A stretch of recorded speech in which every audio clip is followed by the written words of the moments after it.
बिस्मिल्लाहिर्रहमानिर्रहीम, अस्सलाम वालेकुम। आप सबका खैर मकदम है। आप देख रहे हैं प्रोग्राम स्पेशल रिपोर्ट। मैं हूं आपका मेज़बान मीर हिलाल हांजुरी आपकी खिदमत में हाजिर। और स्पेशल रिपोर्ट में सबसे बड़ी खबर जो जम्मू कश्मीर से आ रही है, क्योंकि हाल ही में जो कुल जमाती मीटिंग हुई है और उस मीटिंग के बाद सिग्नल क्या मिला जम्मू कश्मीर की पॉलिटिकल पार्टीज को कि अब जम्मू कश्मीर के अंदर खुलकर सियासी जो सरगर्मियां हैं वो शुरू होने लगी है। यानी अब बाज़ाब्ता तौर पर कल पीएचईडी की मीटिंग भी बुलाई गई है, लेकिन पीएचईडी की मीटिंग से पहले ही आज जो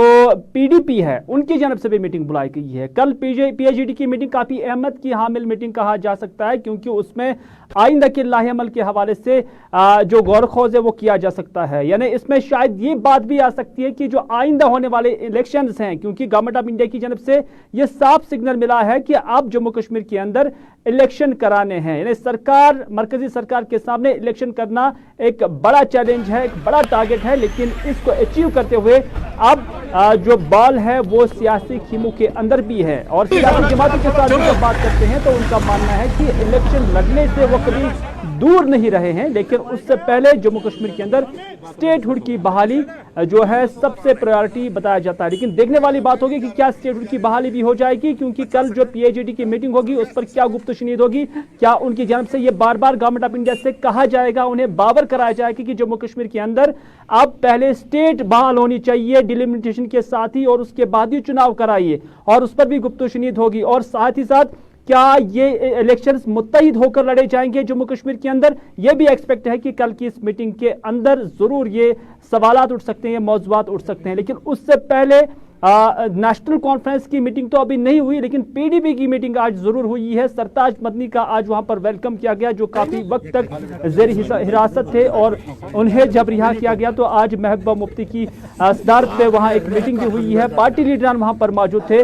और जो पार्टी काडर को मजबूत बनाना ये तरजीह हो सकती है आज की इस मीटिंग के अंदर, क्योंकि पीडीपी ही वो जमात है जिसको सबसे बड़ा डैमेज जो है साल 2019 के बाद हुआ, जब एब्रोगेशन ऑफ आर्टिकल 370 हुआ है, और उसके बाद सबसे ज्यादा जो डैमेज हुआ है वो पीडीपी को हुआ है। तो इस तरह से आज पीडीपी एक बार फिर से उभरना चाहती है। पार्टी प्रेसिडेंट महबूबा मुफ्ती अपने बयानात के लिए मानी जाती है, और जो उनकी सियासत है वो एक एस्पिरेशनल सियासत लग रही है, और उसके साथ साथ क्या वो अब अपनी पार्टी को रिवाइव कर पाएगी, एक बड़ा सवाल है। सईद रूफ फारूकी इस वक्त मेरे साथ है।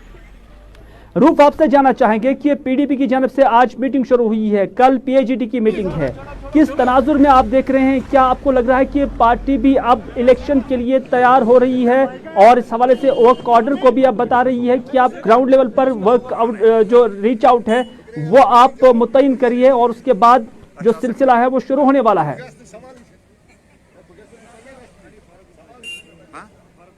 बहुत सारी बातें जो है वो क्लियर हुई है, और अब इलेक्शन की बात अगर करें तो पहले अफवाहों का बाजार गर्म था, मगर ऑल पार्टी के बाद हम ये कह सकते हैं कि अब जम्मू कश्मीर में इलेक्शन होने ही होने हैं। क्योंकि जिस तरह ऑल पार्टी मीटिंग में प्राइम मिनिस्टर या होम मिनिस्टर ने कहा कि अब डिलिमिटेशन को जल्द से जल्द मुकम्मल किया जाएगा, और उसके बाद जम्मू कश्मीर में इलेक्शन कराए जाएंगे, और स्टेटहुड का भी मामला गौर है। तो इस वजह से कहीं ना कहीं अब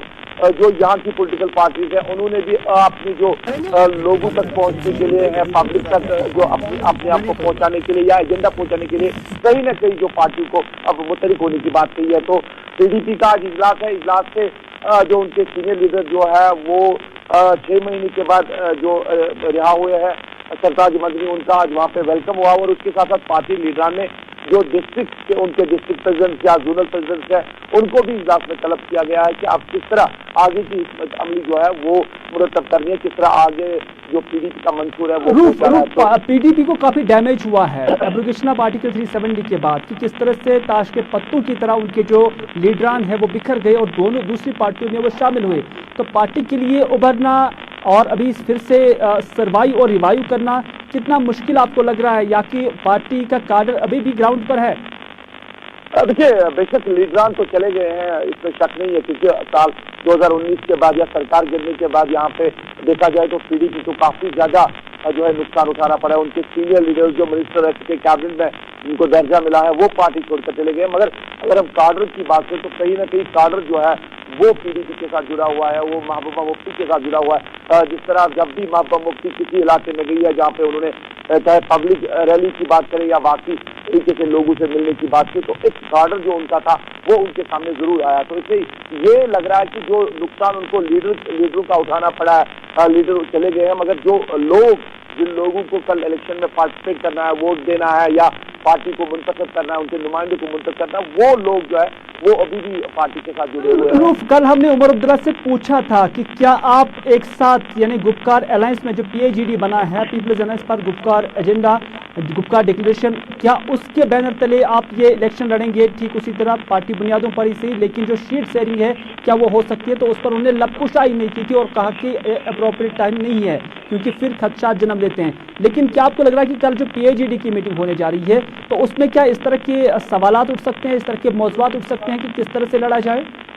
बिल्कुल, क्योंकि ऑल पार्टीज मीटिंग के बाद पहला इजलास है PAGD का, और ऑल पार्टीज मीटिंग से पहले और बाद में खदशात का इजहार किया गया था कि अब शायद PAGD जो है वो एक नहीं है। अब पार्टी का अलग अलग स्टैंड होने की वजह से कहीं ना कहीं उनमें दूरियां हो गई है, मगर दोनों तरफ से जो लीडरान है वो इसकी तरदीद कर रहे हैं और कह रहे हैं कि PAGD अभी भी अपने एजेंडा पे कायम है और मुकम्मल इत्तेहाद है PAGD में। तो जाहिर सी बात है कि जब आपको मरकजी सरकार ने या इलेक्शन की मरकजी सरकार की तरफ से, प्राइम मिनिस्टर की तरफ से सिग्नल आपको आया कि आप इलेक्शन होने हैं जम्मू कश्मीर में, तो जाहिर सी बात है इन मामला पे, इन जावियों पे जरूर बात होगी। और ऐसा जो सोर्स से हमें खबर मिल रही है, जो हमें सोर्स से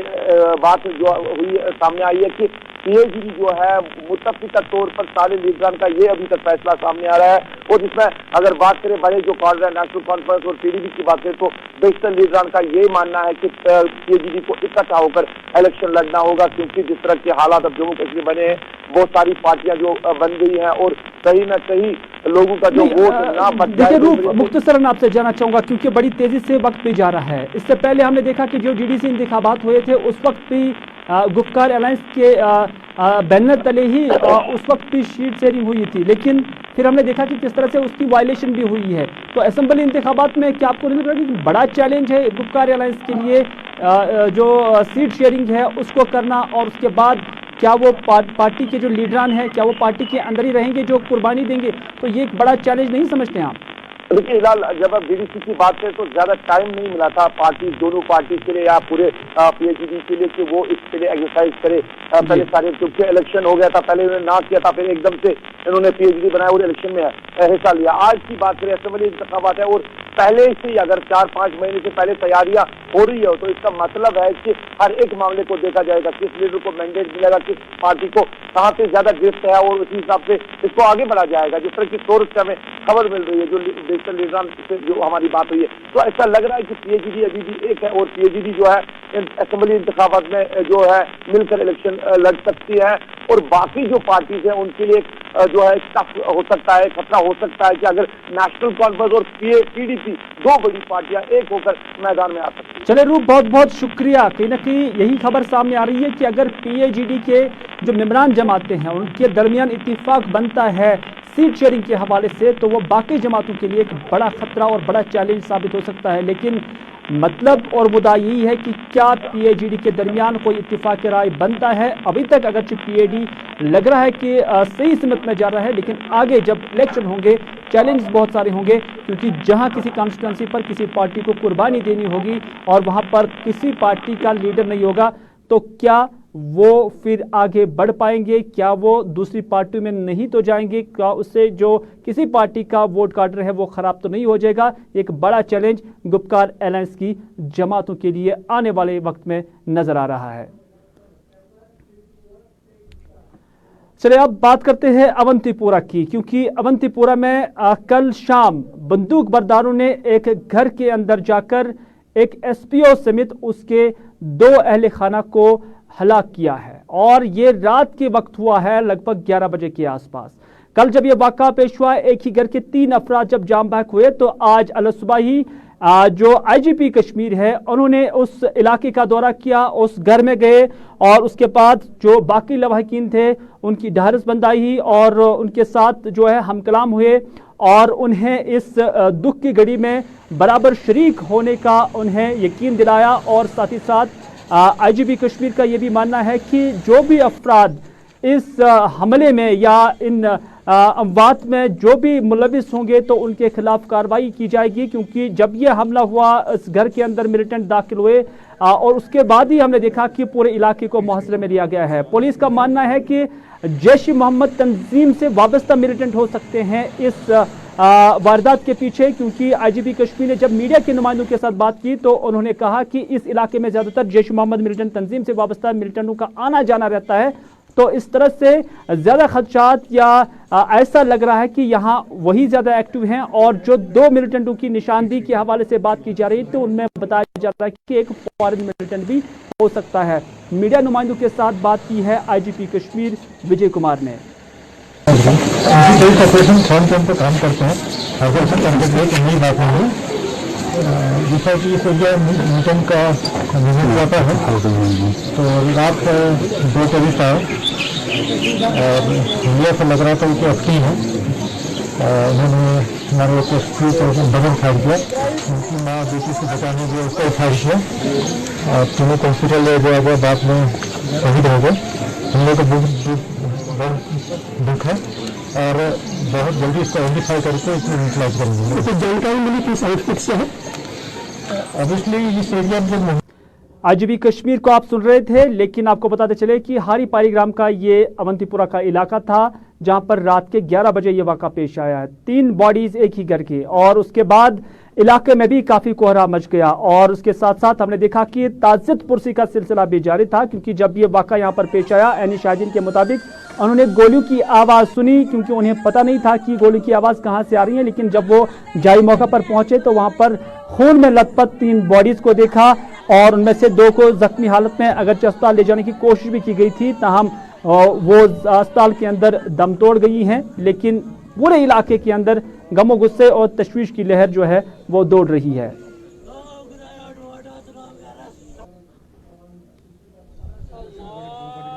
अचानक रात मे मकान ये बस यथ में बिहित तो अचानक गई दून का गो फायर बस मे बासी कत गई क्या गई मतलब वो बदावत नबर कुन युथ मे नबर कुन वुच मे वो अत गो वदन ये मतलब क्रक गई बावज दस्ती दस्ती अत वुच मे 3 पेत वन वन वन सहारा कहन मतलब वो वन गोन कह मेलन मतलब वो इमदाद गोस कह मेलन। चलिए अब बढ़ते हैं जम्मू, क्योंकि जम्मू के अंदर अब जो मिलिट्री एरिया है वहां पर ड्रोन की सरगर्मियां देखी गई है। मुश्तबिया तौर पर जब यहां पर ड्रोन की सरगर्मी देखी गई तो उसके बाद फौज काफी चौकस हुई और यहां पर अलार्म जो है वो बजा दिया गया, यानी यहां पर अलर्ट जारी किया गया। लेकिन अभी भी माना जा रहा है कि ये ड्रोन जो है ये आर्मी के हाथ नहीं आए, क्योंकि ये पहला वाक़ा नहीं है, बल्कि इससे पहले भी कल जम्मू के एयरपोर्ट पे इसी तरह के वाक़ा या इसी तरह का जो ड्रोन है उसकी एक्टिविटी देखी गई, जिसकी वजह से यहाँ पर 2 धमाके भी हुए हैं। और इस सारे मामले पर जम्मू से इस वक्त अनिल शर्मा हमारे साथ है। अनिल, आपसे जानना चाहेंगे कि ये वाक़ात जम्मू के अंदर बढ़ रहे हैं और इसमें हमने देखा कि खासतौर पर जो फौजी एरिया है या एयरपोर्ट से लेकर दीगर एरिया वो टारगेट बन रहे हैं, तो क्या कुछ कहा जा रहा है जम्मू में फौज की जानिब से और पुलिस की जानिब से? जी मैं आपको बता दूं कि लगातार अगर हम बात करें तो सिक्योरिटी फोर्सेस को अलर्ट कर दिया गया है और जम्मू कश्मीर के अंदर हाई अलर्ट हो चुका है। और इसी के साथ अब देखा जाए तो जम्मू एयरबेस पर जो 2 बड़े धमाके देखने के बाद जम्मू कश्मीर को हाई अलर्ट पर रख दिया गया है और इसी के साथ चप्पे चप्पे पे जो है सुरक्षा बल तैनात कर दिया गया है और सुरक्षा बलों को जानकारी दे दी गई है कि कोई भी सस्पिशियस देखा जाए तो उसे जल्द हिरासत में लिया जाए। और जम्मू एयरवेज की बात की जाए तो परसों देर रात की बात की जाए तो 2 बड़े धमाके जो थे ड्रोन से देखे गए। हालांकि जिसके बारे में डीजीपी दिलबाग सिंह ने की थी और कल भी देर रात 2 ड्रोन जो है मिलिट्री बेस कालूचक के अंदर देखे गया और मिलिट्री बेस पूरा एरिया और उस एरिया की बात की जाए तो उस एरिया के अंदर 2 ड्रोन फिर से देखना काफी हैरानगी की बात है। और कहीं ना कहीं जो है नापाक हरकतें जो है वो यहाँ पर अंजाम देने की कोशिश की जा रही है। हालांकि हिदायत होने की कोई जानकारी नहीं मिली है और जिस तरह से क्विक रिएक्शन टीम वहां पर मौजूद थी और पहले से अलर्ट थी, जिस तरह से सुरक्षा एजेंसी ने पहले से अलर्ट किया गया था और उसी के साथ साथ उन्होंने कितना चैलेंजिंग है ये, क्योंकि एक नया ट्रेंड अब शुरू हो चुका है। पहले एयरपोर्ट को टारगेट बनाया जा रहा है और उसके बाद मिलिट्री बेसिस को टारगेट बनाने की कोशिश की जा रही है। तो कितना चैलेंजिंग है ये पुलिस के लिए भी, क्योंकि ये ठीक तरह से इंटरसेप्ट भी नहीं होते हैं और इसके हवाले से ये फौज के हाथ भी नहीं लगे हैं। हालांकि काफी बड़ा चैलेंज जो है वो माना जा रहा है और जिस तरह से एयरबेस के बाद ये दूसरा बड़ा हमला आप देख सकते हैं कि कार्रवाई अभी भी जाती हुई आपको नजर आएगी और लगातार सुरक्षा कर्मी यहाँ पर जो है अपनी पैनी नजर बनाए हुए हैं और लगातार NSG हो NIA हो लगातार अपनी पहनी नजर बनाए हुए हैं और नजरें यहाँ पर गड़ाए बैठे हैं और ठीक तस्वीरें जो है हम आपको दिखाने की कोशिश कर रहे हैं। इस वक्त का आप देख सकते हैं कि एयरबेस स्टेशन पर जो है इस समय सुरक्षा कर्मी जो है वो पहुंच रहे हैं। लगातार हमारी जम्मू कश्मीर के पुलिस के जवान हो और इसके साथ साथ सिक्योरिटी फोर्सेस के जवान हो, लगातार यहाँ पर जो है सुरक्षा एजेंसियों को जो है अलर्ट कर दिया गया है और कल से चौक चौबंद यहाँ पर तैनाती कर दी गई है और लगातार सुरक्षा एजेंसियां जो है इस पर नजरें गड़ाए हुए हैं और जिस तरह से आपको तस्वीरें हम आपको दिखाने की कोशिश कर रहे हैं। और ये इसके साथ साथ आपको बताते चले कि लगातार जिस तरह से कल देर रात कालूचक के अंदर जो है मिलिट्री बेस स्टेशन के अंदर जो है वहां पर 2 ड्रोन देखने को मिले हैं और जिस बीच जो है वहां पर क्रिकेशन टीम ने जो है 2 ड्रोन को जो है 15 से 20 राउंड जो है उस पर किए हैं। हालांकि वो वहां से जो है निकल चुके हैं। हालांकि अब इसके बारे में भी जांच की जा रही है कि वो 2 ड्रोन किस वक्त किसकी ओर रुक कर गए हैं। ये भी सुरक्षा एजेंसी के लिए काफी चिंता का सवाल है और कहीं ना कहीं प्रश्न चिन्ह बनता हुआ नजर आ रहा है कि जम्मू को अब दहलाने की कोशिश की जा रही है। हालांकि इसके पीछे स्पष्ट नहीं किया गया है कि कौन सा ऐसा संगठन है जो इसको अपनाने की कोशिश कर रहा है। लगातार इस तरह से नापाक हरकतें जो है वो अंजाम दी जा रही हैं और कहीं ना कहीं इस तरह से सोर्सेज के हवाले से बात की जाए तो जैश-ए-मोहम्मद का इस बीच इसका नाम आता हुआ नजर आ रहा है। हालांकि देखा जाएगा कि क्या कुछ सामने निकल कर आएगा। क्या इसकी कभी किसी ने पुष्टि की है फौज या पुलिस की जानब से कि इसमें जैश-ए-मोहम्मद का हाथ है, उन्हीं का ये नेटवर्क काम कर रहा है? क्या इसकी कोई पुष्टि हुई है? हालांकि अभी स्पष्ट नहीं किया गया है। ये टॉप सोर्सेज के मुताबिक हम आपको जानकारी देने की कोशिश कर रहे हैं। चलिए अनिल, बहुत बहुत शुक्रिया पूरी जानकारी देने के लिए, क्योंकि सोर्सेज के हवाले से जैसे कि हमारे नुमाइंदे अनिल का मानना है कि जैश-ए-मोहम्मद की जानब से ये नेटवर्क जो है वो बिछाया जा रहा है और उसके बाद इस इलाके में जो मिलिट्री बेसिस है या मिलिट्री एरिया है वहां पर टारगेट करने की कोशिश की जा रही है और सुरक्षा एजेंसियां या हिफाजती एजेंसियां इसे एक बड़ा थ्रेट अपने लिए या बड़ा चैलेंज जो है तस्वुर कर रहे हैं और यही वजह है कि जो सभी एजेंसीज हैं वो अब इस काम में जुटी हुई हैं, इसको तरजीह बनाकर इसका काउंटर करने के हवाले से अब जो है गुप्तशनीद का सिलसिला शुरू हो गया है। नाज़रीन, मंशियात एक बड़ा चैलेंज पूरी सोसाइटी के लिए हैं और इस मंशियात का कलाकमा करने के लिए अगर जो पुलिस अपने लेवल पर, लेकिन समाज की इसमें इन्वॉल्वमेंट बहुत ज़रूरी है। और इस हवाले से आज बिजबेहरा के अंदर जम्मू कश्मीर पुलिस की जानब से या SSP अनंतनाग की जानब से एक पब्लिक दरबार का इनेकाद किया गया था और इस दरबार का मकसद यही था कि पब्लिक के अंदर ये अवेयरनेस पैदा करना है, ये जानकारी आम करना है कि मंशियात किस कदर एक समाज के लिए एक जहर आलूदा चीज़ है और इसके रोकथाम के लिए न सिर्फ पुलिस काम करेगी बल्कि पेरेंट्स को भी इसमें सबसे आगे आना चाहिए, समाज के जिम्मेदारों को भी आगे आना चाहिए और इसी हवाले से आज बेदारी वहां पर की जा रही थी। SSP अनंतनाग इम्तियाज हुसैन आज यहां पर मौजूद थे और उन्होंने साफ अल्फाजों में कहा कि अगर समाज को बचाना है तो मंशियात से दूर रहना काफ़ी नहीं है बल्कि मंशियात के खिलाफ जंग लड़ना भी बहुत ज़रूरी है। हामी दरबार नहीं कहता, दरबार तो बादशाहों के लगते हैं। ये लोगों के साथ मिलजुल के एक कोशिश थी, हम सबकी एक मुश्तरका कोशिश, किस तरह से हम एक बेहतर समाज बनाए, एक पुरअमन समाज और जुराइम से पाक समाज। तो हमने आपस में जो है ख्यालात का तबादला किया। मैंने भी अपने ख्यालात रखे, लोगों ने अपने ख्यालात रखे, लोगों के कुछ खदशात थे, लोगों के कुछ अप्रहेंशंस थे, लोगों के सवालात भी थे, तो हमने उनके सवालात का जवाब देने की कोशिश की और साथ में लोगों से ये दरखास्त की कि एक पुरअमन, तशद्दुद से पाक, मुनशियात से पाक समाज की तश्कील में वो हमारी मदद करें और हम उनकी मदद करें। जब तक हम मुश्तरका कार्रवाई नहीं करेंगे, जॉइंट एफर्ट्स नहीं करेंगे, तब तक कभी भी हम कामयाब नहीं रह सकते हैं। नाज़रीन, आवाम जो टैक्स देती है हर किसी चीज़ पर, चाहे इनकम टैक्स हो या उसके साथ साथ GST हो, हर किसी चीज़ पर हर कोई आम पर टैक्स पे करता है और इस टैक्स पे करने का मतलब ये नहीं है कि सिर्फ जो मुलाज़मिन हैं उनकी तनख्वाहें निकाली जाए, बल्कि इस टैक्स का इस्तेमाल अवामी बहबूद के कामों के लिए भी होना चाहिए था। क्योंकि अगर इस टैक्स का इस्तेमाल अवामी बहबूद के लिए किया जाता, अवामी कामों के लिए किया जाता, तामीर और तरक्की के लिए किया जाता, तो 5 दिन कंगन के लोग आज खुद मजबूर नहीं हो जाते कि वहां पर ड्रेनेज को ठीक करना था। लेकिन डिपार्टमेंट की जानिब से ये ड्रेनेज ठीक नहीं किया गया, उस डिपार्टमेंट की जानिब से जिससे टैक्स का पैसा आता है, बजट आता है, लेकिन उसे आवाम के लिए इस्तेमाल नहीं किया गया। नतीजा ये है कि 5 दिन कंगन के इन लोगों ने आज खुद ही न सिर्फ यहाँ पर ड्रेनेज की खुदाई की, बल्कि यहाँ पर जो पाइपें डालनी थी उसके लिए भी अपने जेब से पैसा जमा किया, चंदा जमा किया, और चंदा जमा करने के बाद वॉलंटियरली वो मजबूर हो गए। हम ये नहीं कहेंगे कि उन्होंने खुद ही किया, बल्कि वो मजबूर हो गए क्योंकि उनका मानना है कि सरकार की जानिब से या कंसर्न PWD की जानिब से या उसके साथ साथ जो R&B हो या रूरल डेवलपमेंट डिपार्टमेंट हो, उनकी जानिब से जब सर्प मोहरी दिखाई गई तो यहाँ के लोग मजबूर हो गए आज खुद निकलने के लिए, अपना पैसा जमा करने के लिए और यहाँ पर ये ड्रेनेज तामीर करने के लिए। जी, अगर हम देखें तो यहाँ के गांव के जो लोग हैं, सैकड़ों की जो आबादी है, यहाँ की जो घर हैं, तो हमें क्या देखने को मिला कि तरह तरह की मुश्किलात से हम 2-4 थे और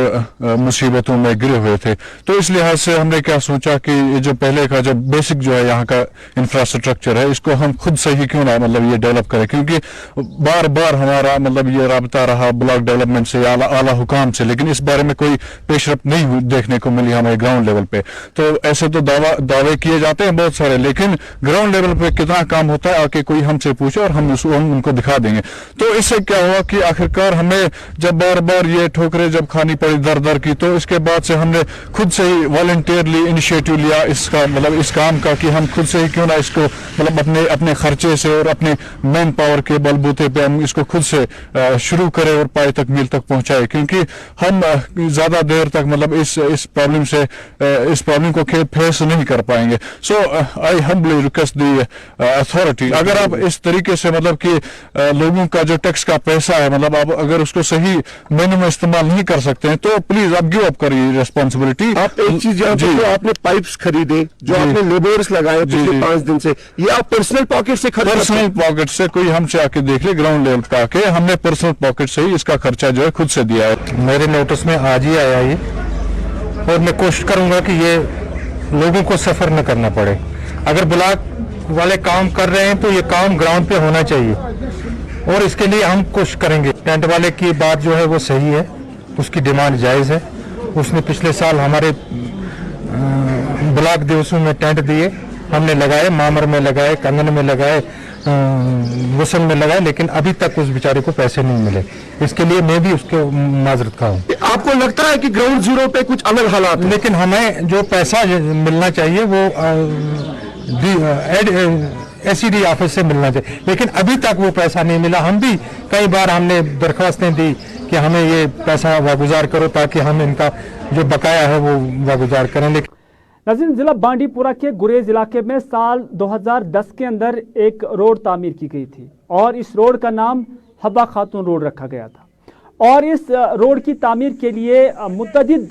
इलाकों के लोगों की ज़मीनें जो है वो इस्तेमाल की गई थी और उन लोगों से उस वक्त यही कहा गया था कि उन्हें इसका मुआवजा दिया जाएगा। लेकिन आज 11 साल मुकम्मल हो गए और मकामी लोगों ने आज इसी हब्बा खातून रोड को बंद किया था और यहाँ से जो ट्रैफिक की आवाजाही थी उससे रोक दिया गया है, क्योंकि मकामी लोगों का मानना है कि उन्होंने अपनी मिल्कियतें इस रोड की तामीर के लिए दी थी सिर्फ इस वजह से कि उन्हें कंपनसेशन देने का वादा किया गया था, उन्हें इसका मुआवजा देने का वादा किया गया था। लेकिन 11 साल हो गए, अभी तक उन्हें मुआवजा फराहम नहीं किया जाता है, जिसकी वजह से वो आज सड़कों पर निकलकर एहतजाज करने के लिए मजबूर हो गए। में ये ब्रिज जो आप दिख रहे हैं, अभी आपको यहाँ पर आप दिखाया गया पहले भी आपको, तो ये रिंग रोड जो रहा है ये जमीन के लोगों की मिल्कियत जमीन गई है। उस टाइम जो ऑफिसर आए थे, MLA साहब था हमारा, उन्होंने कहा आपको कंपनसेशन मिलेगी, लेकिन 2010 से अभी तक हमें कुछ नहीं मिला है। अभी हम जब कहते हैं तो कहते हैं, गवर्नमेंट कहती है नहीं ये नाबार्ड में गया है, नाबार्ड से हम पैसे लाएंगे तब देंगे, तो नाबार्ड से कब पैसा आएगा? 370 भी खत्म हो गया। उसके बाद MLA आया, अपने घूम घाम के चला गया, अपना वोट लेके गया, तो हमें क्या मिला? कुछ नहीं मिला, किसी ने कुछ नहीं। गरीब अभी तरस रहा है, मर रहा है, उसके बच्चे मर रहे हैं, कोई पूछने वाला नहीं है, कोई पूछने वाला नहीं है। इसके 4 कनाल गए हैं, दूसरा एक है उसके 6 कनाल गए हैं, एक के 3, एक के 2, एक के 1। इसी तरह से अपनी जो जमीन थी हम उससे आलू निकालते थे, राजमा निकालते थे, मक्की निकालते थे, हम अपने बच्चों को खिलाते थे, बेचते थे, अपना गुजारा करते थे। लेकिन अब गवर्नमेंट हमें कुछ नहीं दे रही है। नाज़रीन, पूरे कश्मीर के अंदर